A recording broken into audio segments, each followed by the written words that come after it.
नमस्कार नमस्कार साथियों, स्वागत है आपका आपके अपने YouTube चैनल अग्नि कंपटीशन पर। उम्मीद करती हूँ आप सभी स्वस्थ होंगे और अपनी परीक्षा की तैयारी अच्छे से कर रहे होंगे। हम target Allahabad high court stenographer grade C grade D group stenographer group C group D driver 2024 के लिए GK 20 सुपर 25 प्रोग्राम यानी कि एक टेस्ट सीरीज शुरू कर रहे हैं जो कि बिल्कुल निःशुल्क है, जिसकी PDF आपको टेलीग्राम चैनल पर प्रोवाइड करवा दी गई है और कंप्लीट सॉल्यूशन आपको यहाँ पर प्रोवाइड कराया जा रहा है।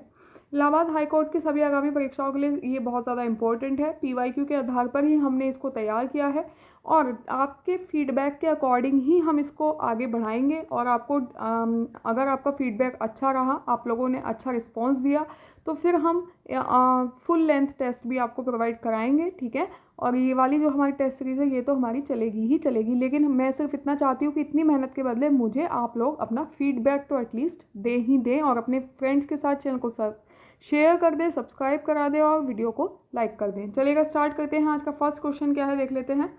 निम्न में से किस अंतर्राष्ट्रीय संगठन का मुख्यालय भारत में है?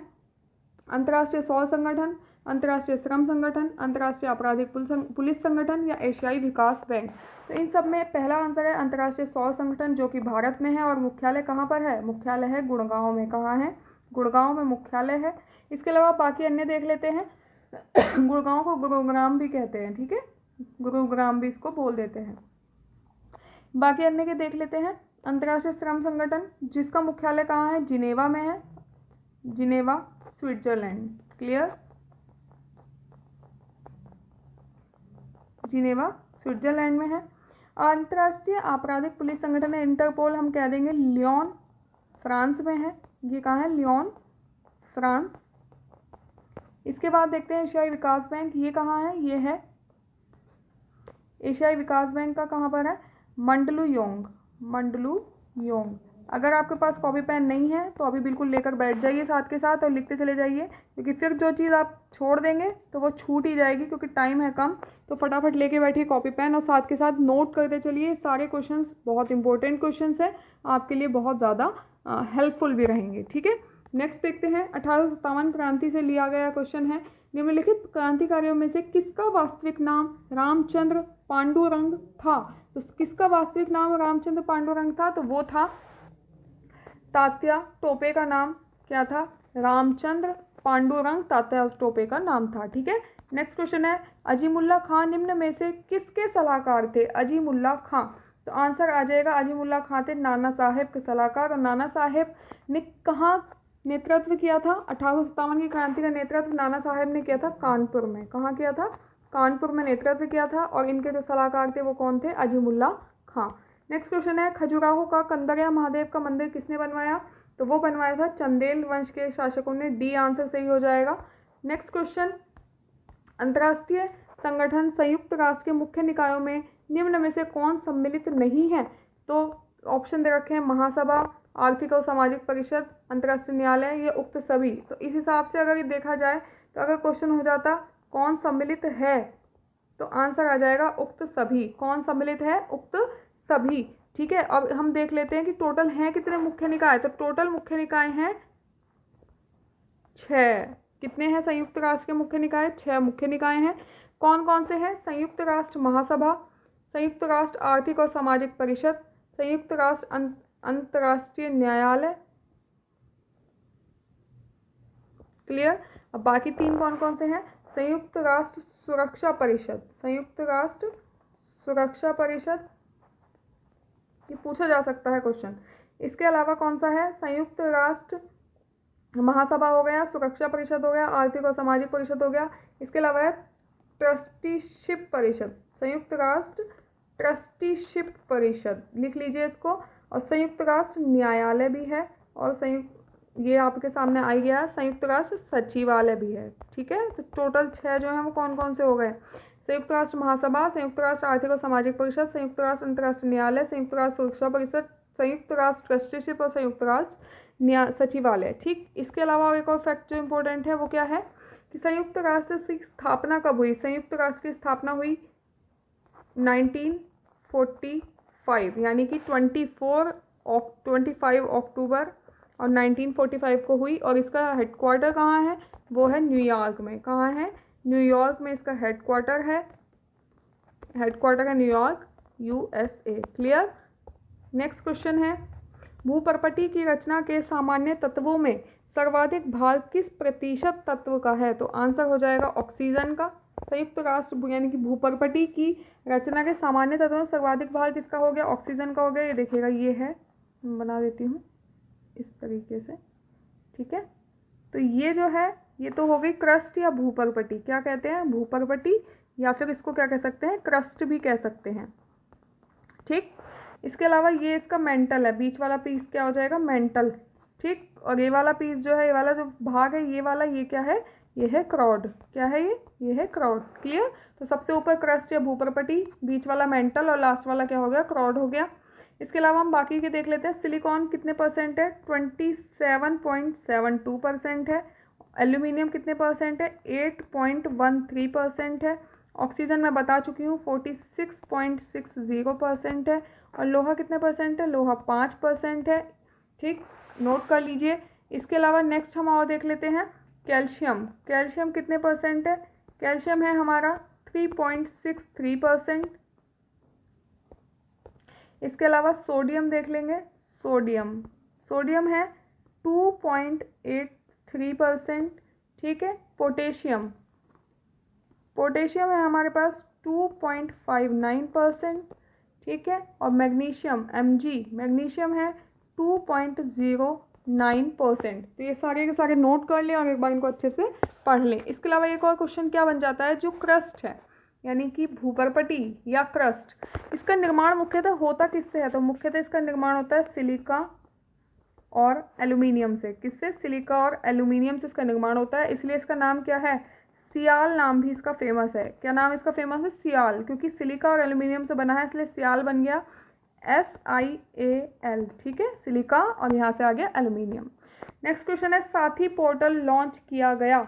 तो साथी पोर्टल लॉन्च किया गया है। किसने लॉन्च किया साथी पोर्टल? तो ये क्या है? केंद्रीय शिक्षा मंत्रालय प्लस IIT कानपुर, दोनों ने मिलकर किया है। ऑप्शन सी इसलिए सही हो जाएगा। केंद्रीय शिक्षा मंत्रालय भी है और IIT कानपुर दोनों ने मिलकर कौन सा पोर्टल लॉन्च किया? साथी पोर्टल लॉन्च किया है। साथी पोर्टल की फुल फॉर्म क्या है? सेल्फ असेसमेंट,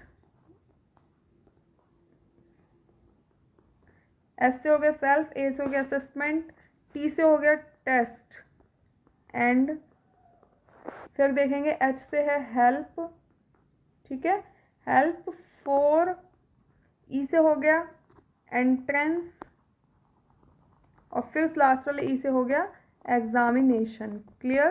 तो साथी का फुल फॉर्म क्या है? Self assessment test and help for entrance examination. और बनाया किसने है? केंद्रीय शिक्षा मंत्रालय और IIT कानपुर दोनों ने मिलकर लॉन्च किया है। क्लियर। नेक्स्ट क्वेश्चन है, वैश्विक चीनी क्षेत्र का नेतृत्व करने हेतु किस देश को वर्ष 2024 के लिए अंतर्राष्ट्रीय चीनी संगठन का अध्यक्ष चुना गया? तो वो चुना गया है भारत को। क्लियर। किसको चुना गया? भारत को चुना गया। नेक्स्ट क्वेश्चन है, सतत विकास से क्या अभिप्राय है? सतत विकास क्या होता है? वर्तमान पीढ़ी के साथ साथ भविष्य का आर्थिक विकास, यानी कि वर्तमान पीढ़ी का भी विकास हो और जो हमारा भविष्य है उसका भी आर्थिक विकास हो। ये क्या है? एक सतत विकास है। क्लियर। ये हम इसके सेंस से भी पता लगा लेंगे कि वर्तमान पीढ़ी का भी विकास चल रहा है, भविष्य का भी आर्थिक विकास हो रहा है। तो यही तो एक सतत विकास है, लगातार जो हमारा विकास, बढ़िया विकास है, that is called A।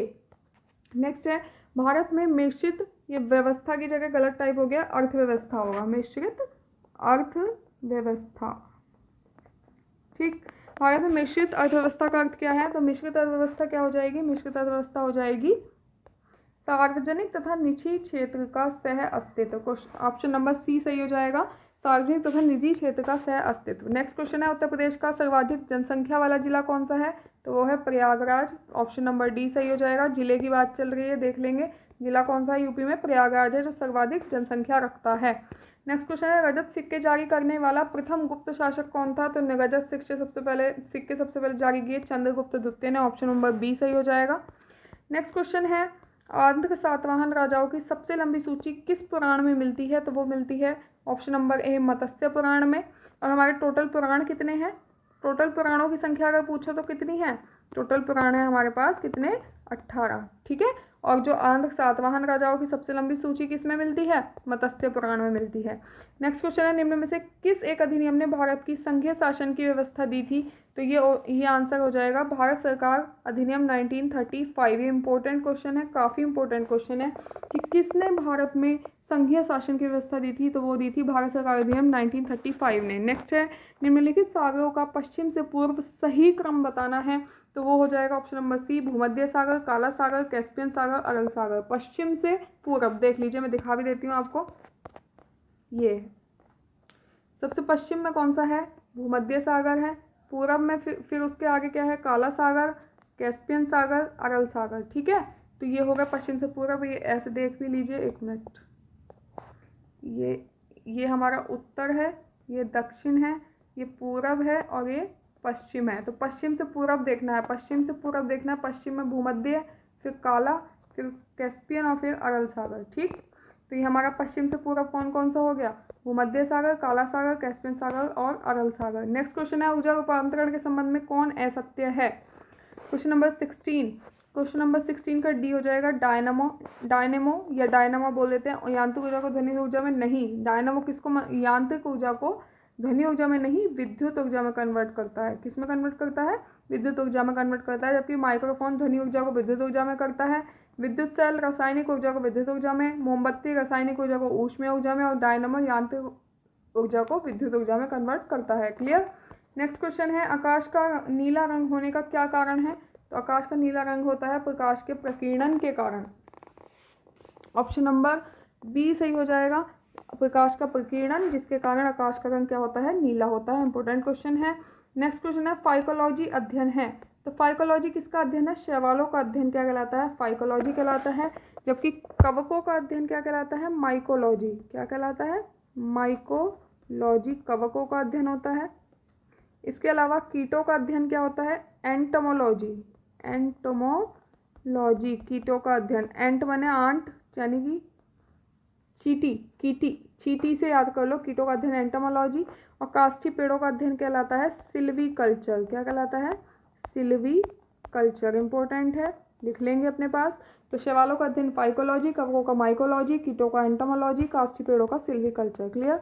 Next question देख लेते हैं, सबसे कम घनत्व, सबसे हल्का एवं सबसे प्रबल अपचायक तत्व कौन सा है? तो सबसे कम घनत्व और सबसे हल्का क्या हो जाएगा? फ्लोरीन हो जाएगा। ऑप्शन नंबर ए सही है, फ्लोरीन सबसे प्रबल अपचायक है। सोडियम क्या है?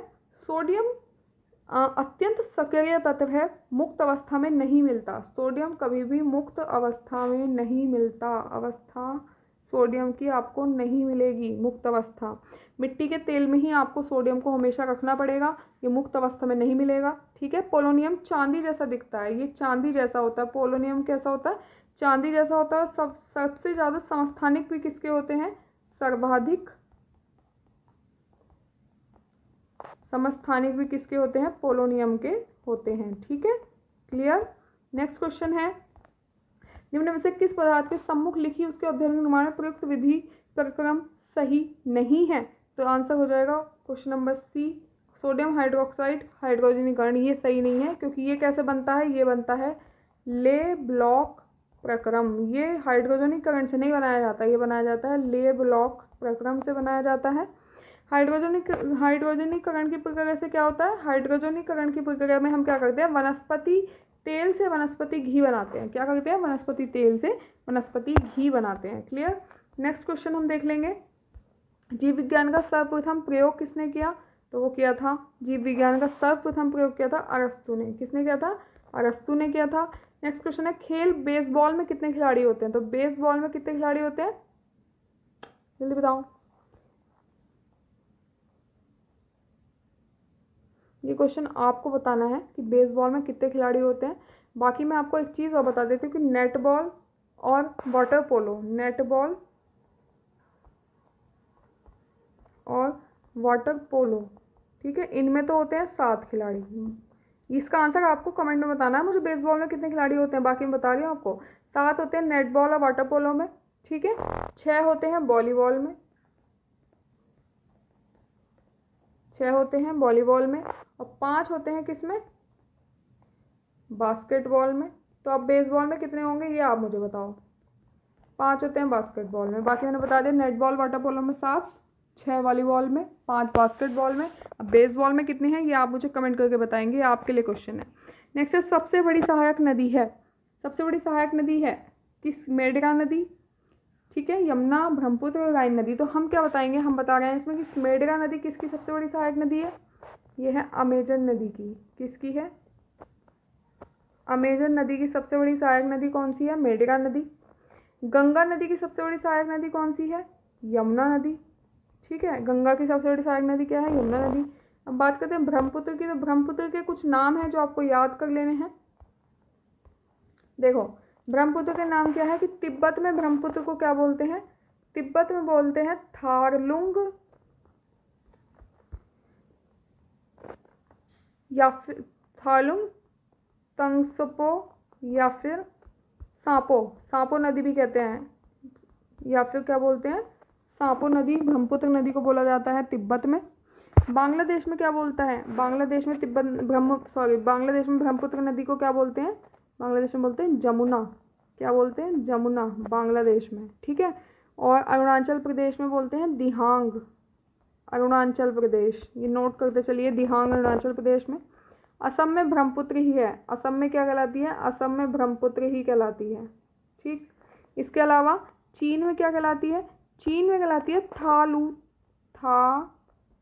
लू और तसांग। तो ये कहाँ है इसका नाम? ब्रह्मपुत्र नदी का नाम है ये चीन में। ठीक, तो ये आप नोट कर लेंगे अपने पास। नेक्स्ट क्वेश्चन है कंप्यूटर टीसीपी का क्या अर्थ है? टीसीपी का अर्थ है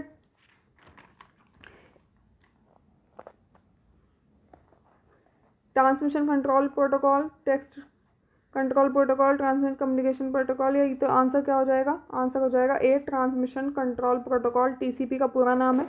टीसीपी क्या है? एक आईपी मॉडल है। आईटीपी यानी कि इंटरनेट प्रोटोकॉल है, और जिसका काम क्या है? जिसका काम है डाटा को इजीली और बिल्कुल एक्यूरेट तरीके से ट्रांसफ़र के लिए हम यूज़ करते हैं टीसीपी। ठीक है, सबसे मतलब एक्यूरेट डाटा, इजीली डाटा आपको अगर ट्रांसफ़र करना है तो आप टीसीपी का यूज़ करेंगे, और मतलब आप बहुत इजीली डाटा का आदान प्रदान किसी भी नेटवर्क पे कर सकते हैं। ठीक, नेक्स्ट क्वेश्चन है हमारा जो आज का लास्ट क्वेश्चन होने वाला है। सामान्य वेब पेज विकसित होते हैं।